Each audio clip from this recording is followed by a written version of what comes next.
여러분 안녕하십니까? 포항 MBC 뉴스투데이입니다. 대구와 경북에는 일주일 가까이 건조주의보가 이어지고 있는데요. 오늘 오후부터 내일 새벽까지는 비가 내릴 전망입니다. 자세한 날씨 유하경 기상캐스터가 전해드립니다. 오늘도 작은 우산을 준비하셔야겠습니다. 북서쪽에서 다가오는 기압골의 영향으로 오늘 오후부터 비가 내리겠는데요. 오늘 늦은 오후부터 경북 서부 내륙에 비가 내리기 시작해 오후에는 대부분 지역으로 확대가 되겠고요. 내일 새벽까지 5에서 20mm의 비가 예상됩니다. 한편 어제 오후 고비 사막과 내몽골 고원 부근에서 황사가 발생했는데요. 비가 내릴 때 이 황사가 비에 섞여 내릴 가능성이 있어 각별히 유의하시기 바랍니다. 봄이 왔지만 대기는 계속 건조합니다. 오늘도 대구와 경북 대부분 지역에 건조주의보가 발효 중이고요. 벌써 일주일 가까이 건조주의보가 이어지며 대기가 바짝 메말라 있습니다. 특히 오늘부터 내일 오전 사이 경북 동해안과 울릉도 독도에는 순간풍속 시속 70km 이상의 매우 강한 바람이 불겠고요. 그 밖의 지역에서도 강풍이 예상돼 화재가 발생하지 않도록 각별히 유의하시기 바랍니다. 비가 그치고 주말 동안 기온이 껑충 올라 평년보다 높겠고요. 다음 주 월요일과 화요일 또 한 번 비가 내릴 전망입니다. 날씨였습니다. 포스코그룹 장인화 회장이 어제 포항에서 취임식을 갖고 3년 임기를 시작했습니다. 재계 5위 포스코그룹을 이끌 장 회장에게는 본업인 철강과 미래산업인 2차전지 경쟁력 회복과 강화가 과제로 놓여 있습니다. 35년간 포스코에서 근무한 철강맨으로 누구보다 포항 사정을 잘 아는 리더라는 평가를 받고 있는데요. 정부와 포항시, 포스코 사이의 불편한 관계를 청산하고 상생의 길을 열 수 있을지 관심이 쏠리고 있습니다. 이규설 기자입니다. 포스코 홀딩스 이사회는 장인화 전 포스코 사장을 제10대 포스코 그룹 회장으로 선임했습니다. 장 회장은 선임 직후 곧바로 헬기를 타고 서울에서 포항으로 내려와 포스코 본사에서 취임식을 가졌습니다. 장 회장은 철강과 2차 전지 소재 산업이 함께 초인류로 가야 한다고 생각한다며 2차 전지 소재 산업을 무조건 성공시키겠다는 마음을 굳게 갖고 있다고 말했습니다. 2차 전지 소재 사업은 시장 가치에 부합하는 본원 경쟁력을 갖추고 미래 혁신 기술도 확보해 나가겠습니다. 취임식이 끝난 뒤에는 포스코 주택단지 내 청송대로 자리를 옮겨 비공개 만찬을 진행했습니다. 이 자리에는 포항시장과 시의회 의장, 포항상위 회장이 참석해 장 회장의 취임을 축하했습니다. 최정우 전 회장 재임 시절 포스코와 각을 세웠던 이강덕 포항시장은 장 회장 취임에 맞춰 기자 간담회를 열고 입장을 밝혔습니다. 우리 지역 주민들하고 또 불편했던 관계를 좀 개선시키는, 상생해 나가는 그런 쪽으로 이렇게 포스코가 좀 바뀌도록 그런 역할들을 좀 해야 되지 않겠나 생각하고. 장인화 포스코 그룹 회장은 1988년 포항산업과학연구원 입사를 계기로 포스코와 인연을 맺게 됩니다. 이어 포항산업과학연구원 강구조 연구소장, 포스코 철강생산본부장 등을 지냈습니다. 누구보다 포항 사정을 잘 알고 포스코 창립 50주년을 맞아 포항시와 상생협력 사업을 직접 진두지휘한 경험이 있는 장인화 회장. 그간 포항시와 포스코 사이에 쌓인 앙금을 털어내고 상생의 길로 갈 수 있을지 주목됩니다. MBC 뉴스 이규설입니다. 장인화 포스코그룹 회장의 취임과 관련해 포스코 원하청 노동자들이 상경 집회를 열고 노동자와 시민을 존중하는 기업이 될 것을 촉구했습니다. 금속노조 포스코 지회 등은 어제 서울 포스코센터 앞에서 기자회견을 열고 기업 시민 경영을 앞세우는 포스코는 노동 시민을 존중하는 기업으로 전환해야 한다고 강조했습니다. 노조는 불법 파견 사내하청 노동자들에 대한 정규직 전환과 중대재해 예방을 위한 작업 환경 개선, 주민 건강권 보장 등을 요구했습니다. 경주시가 동궁원과 인접한 부지에 추진 중인 식물원 라원을 오는 2026년 상반기에 열기로 했습니다. 업체 변경으로 당초 계획보다 1년 정도 늦게 개관하는데 경주시의회는 현장을 점검하고 조속하고 안전한 공사 추진과 관광 활성화 방안 등을 주문했습니다. 임재국 기자가 보도합니다.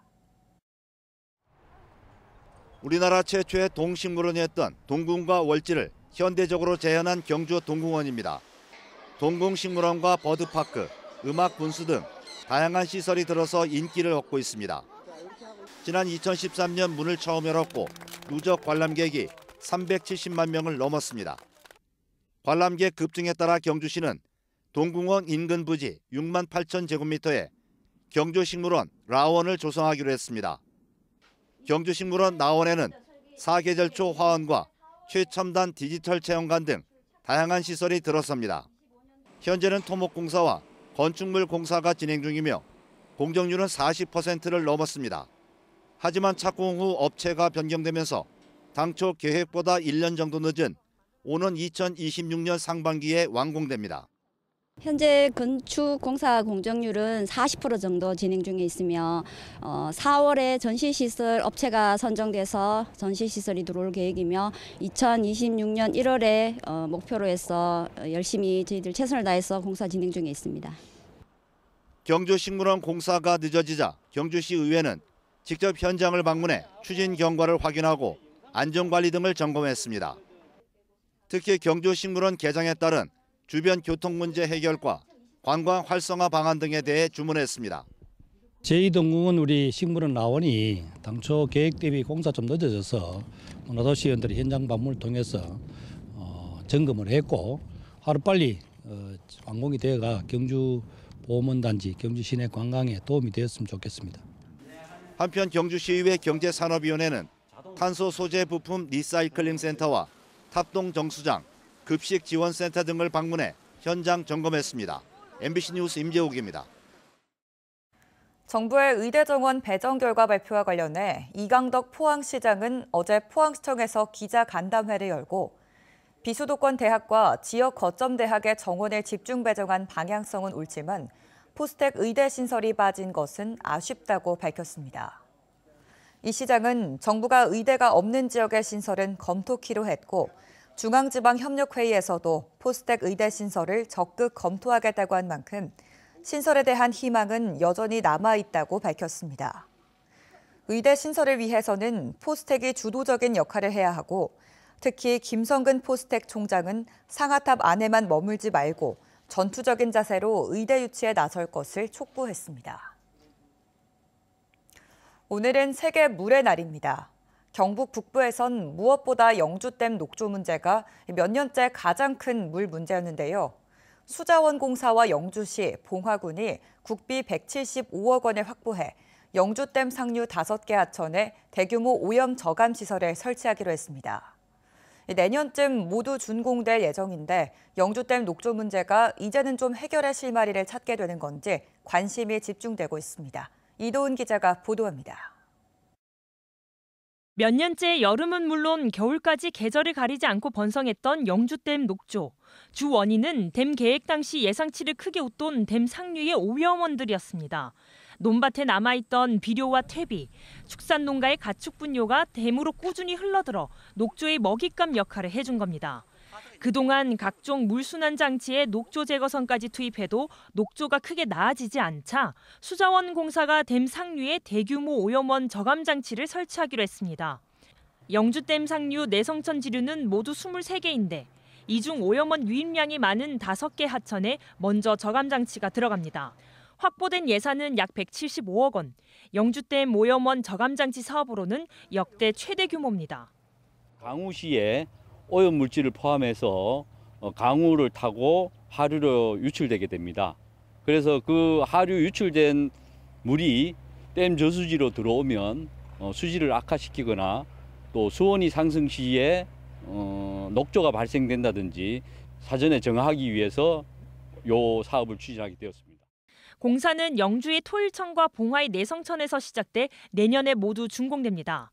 하천별 정화량은 본류인 내성천에서 시간당 450톤을 걸러내고 봉화 가계천 60톤, 낙화암천이 250톤을 각각 정화합니다.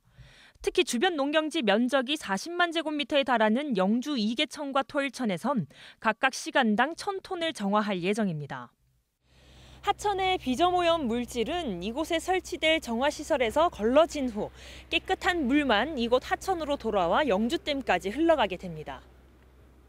5개 하천의 정화시설은 머리카락보다 훨씬 더 얇은 10,000분의 1cm 구경의 나노급 여과지를 갖추고 있는데 녹조 발생의 주요 원인인 총인이 절반가량 감소할 것으로 한국수자원공사는 예상했습니다. 반면 영주댐 해체를 주장하는 환경단체에선 이번 조치가 여전히 미봉책에 불과하다고 지적합니다. 영주 지역 같은 경우는 사토지대이기 때문에 약 15% 정도밖에 이제 식물이 흡수를 못합니다. 나머지 85%는 모두 내성천으로 유입이 되고 영주댐으로 유입이 되는데 타댐에 비해서 굉장히 높은 오염성을 이제 가지게 되는. 지난해 댐 건설 7년 만에 어렵게 준공 승인을 받은 영주댐이 오랜 골칫거리인 녹조 문제에서도 해법을 찾게 될지 지역사회 전체의 관심이 집중될 것으로 보입니다. MBC 뉴스 이돈입니다. 경상북도는 올해 노후경유차 조기 폐차 지원 사업에 575억 원을 투입하기로 하고 보조금 지원 대상을 확대하기로 했습니다. 지원 대상은 배출가스 4, 5등급 경유차와 노후 건설기계 등이며 올해부터 4등급 경유차는 배출가스 저감장치 부착 차량도 보조금을 지급합니다. 보조금은 차종과 연식에 따라 차등 지급하며 저소득층과 소상공인, 폐차 후 차량을 구매한 경우는 추가로 보조금을 지원합니다. 대마줄기에서 생산되는 대마섬유는 전통적으로 안동포와 같은 고급 의류를 만드는 데 많이 사용돼 왔는데요. 하지만 수작업으로만 생산하던 탓에 가격이 비싸 다른 산업으로 확장하는 데는 어려움이 컸습니다. 그런데 최근 안동에 있는 한 연구기관이 대마섬유를 대량으로 생산할 수 있는 자동화 장비를 구축해 시운전에 들어갔습니다. 김경철 기자입니다. 공장 건물 안 한쪽에 수확된 대마줄기가 수북이 쌓여 있습니다. 110cm의 일정한 길이로 잘린 대마줄기는 대형 컨베이어 벨트 기계로 투입됩니다. 안동 기업에서 재배를 한 원물이고요. 지금 제가 하고 있는 작업은 이 원물에 대해서 속대와 인피를 분리를 해내는. 기계를 통과한 대마줄기는 겉부분 섬유질만 실처럼 분리돼 차곡차곡 쌓입니다. 산업부 산하의 한 연구기관이 대마 섬유 제조에 특화된 자동화 장비를 안동 바이오 산업단지에 구축했습니다. 국내 최초입니다. 자동화 설비가 구축되면서 이런 대마 섬유를 1년에 600톤 이상 생산할 수 있게 됐습니다.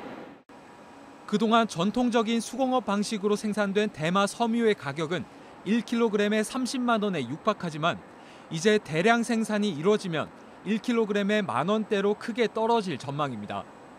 중국산 대마 섬유를 수입하는 것보다도 저렴한 수준입니다. 가격 경쟁력을 갖추면서 국내 대마 섬유 산업의 확장 가능성도 커졌습니다. 대마 섬유에 플라스틱 원료를 섞어 자동차나 농기계 내장재를 만드는 기술도 이미 국내에서 특허를 획득했습니다. 저희 목표가 많은 제조업들이 안동시에 유치가 되어서 이 원료를 같이 활용을 해서 다양한 제품군에 국내산 마 원료들이 좀 들어갈 수 있는 그런 계획을 좀. 대마로 만든 플라스틱은 재활용이 가능해 친환경적이고 무게도 가벼워 자동차 연비를 높이는 데도 도움이 됩니다. Parce qu'effectivement, le chanvre permet d'alléger le poids des pièces et il va permettre, contrairement à la fibre de verre qui n'est pas recyclable, il va permettre une recyclabilité jusque 7 fois. 최근 국내에서는 섬유용 대마보다 종실용 대마가 늘어나는 추세지만 이번 햄프 섬유 자동화 설비 구축으로 국내 섬유용 대마 산업도 활성화될 걸로 기대됩니다. MBC 뉴스 김경철입니다. 상대 후보자를 떨어뜨릴 목적으로 허위 사실이 담긴 보도자료를 언론사 등에 제공한 예비 후보자의 지지자가 경찰에 고발됐습니다. 포항시 남구선관위는 특정 예비 후보자가 자신이 지지하는 후보자에 대해 허위 사실을 유포했다며 언론 등을 통해 비난이 담긴 허위 사실을 공표한 한 예비 후보자의 지지자를 고발했다고 밝혔습니다. 공직선거법에 따르면 당선되지 못하게 할 목적으로 후보자에게 불리하도록 허위 사실을 공표할 경우 7년 이하의 징역 또는 최대 3천만 원의 벌금에 처해집니다. 시각장애인의 투표권 보장을 위해 제도 보완이 필요하다는 포항 MBC 보도 이후 중앙선거관리위원회가 시각장애인을 위한 음성 전환 프로그램을 홈페이지에 게시하기로 했습니다. 경북 점자도서관이 개발한 보이스 위드는 문서와 웹페이지 등을 음성으로 전환하는 프로그램으로 선관위와 경북점자도서관 홈페이지를 통해 무료로 이용할 수 있습니다.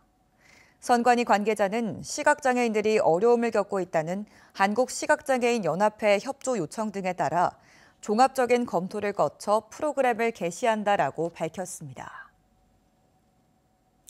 국립경주문화재연구소는 어제 경주 힐튼 호텔에서 또 다른 신라 이야기, 금척 고분군이라는 주제로 학술 대회를 개최했습니다. 이번 학술 대회에선 대릉원 일원의 고분군과 비견되는 지름 40m 이상의 중대형분을 포함한 금척리 고분군의 조사 연구 현황과 문헌 고고학적 성격, 고분군의 지형 입지 등을 분석했습니다. 국립경주문화재연구소는 오는 5월부터 경주 건천읍 금척리 고분군 일대에 대해 본격적인 발굴 조사에 들어갈 예정입니다. 지난달 전국적으로 수출이 상승한 가운데 대구와 경북은 2차 전지 소재의 수출 부진으로 작년 같은 기간보다 크게 감소했습니다. 한국무역협회 대구 경북지역본부가 발표한 지난달 수출입 동향 보고서에 따르면 대구 수출은 지난해 같은 달과 비교해 25% 준 7억 6천만 달러, 경북 수출은 14.7% 감소한 29억 2천만 달러로 나왔습니다. 반면 같은 기간 전국의 수출은 4.8% 상승했습니다. 이는 주력 수출품인 2차 전지 소재 수출이 작년 하반기부터 하락세로 전환한 때문으로 분석됩니다. 경북 지역의 하루 기준 농업 노임이 남자는 15만 원, 여자는 13만 5천 원으로 2015년보다 각각 39%와 86% 증가한 것으로 나타났습니다. 경상북도 농업기술원이 최근 발간한 경북의 농업 주요 지표에 따르면 외국인 근로자 노임도 남자가 13만 5천 원, 여자가 12만 6천 원 선으로 내국인과 큰 차이가 없었습니다.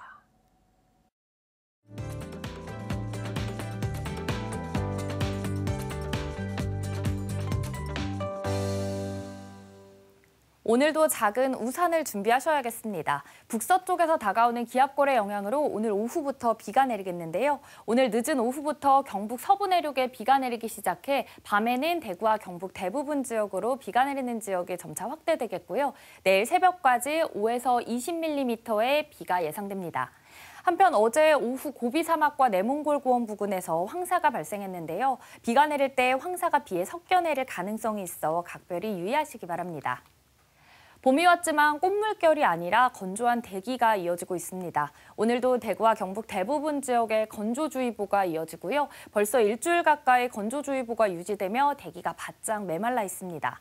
특히 오늘 오후부터 내일 오전 사이 경북 동해안과 울릉도 독도에는 순간풍속 시속 70km 이상의 매우 강한 바람이 불겠고요. 그 밖의 지역에서도 강풍이 예상돼 화재가 발생하지 않도록 각별히 주의가 필요합니다. 위성 영상입니다. 오늘 전국적으로 고기압의 가장자리에 들다가 점차 북서쪽에서 다가오는 기압골의 영향을 받겠습니다. 자세한 지역별 날씨 보시면 오늘 우리 지역 구름 많다가 차차 흐려지겠고요. 미세먼지는 좋음 수준 예상됩니다. 바다의 물결은 0.5m에서 최고 3m로 약간 높게 일겠습니다. 오늘 아침 대구의 기온 2도, 김천은 영하 0.3도로 출발합니다. 낮에는 대구 16도, 김천은 17도 예상됩니다. 안동의 현재 기온 1도, 청송은 영하 2도 가리키고 있는데요. 낮에는 안동 16도, 청송도 16도 예상됩니다. 오늘 아침 포항의 기온은 3도로 출발해서요. 낮에는 16도 전망됩니다. 비가 그치고 주말 동안 기온이 껑충 올라 평년보다 조금 높겠고요. 다음 주 월요일과 화요일 또 한 번 비가 내릴 전망입니다. 날씨였습니다. 이상으로 포항 MBC 뉴스투데이를 마칩니다. 시청해주신 여러분 고맙습니다.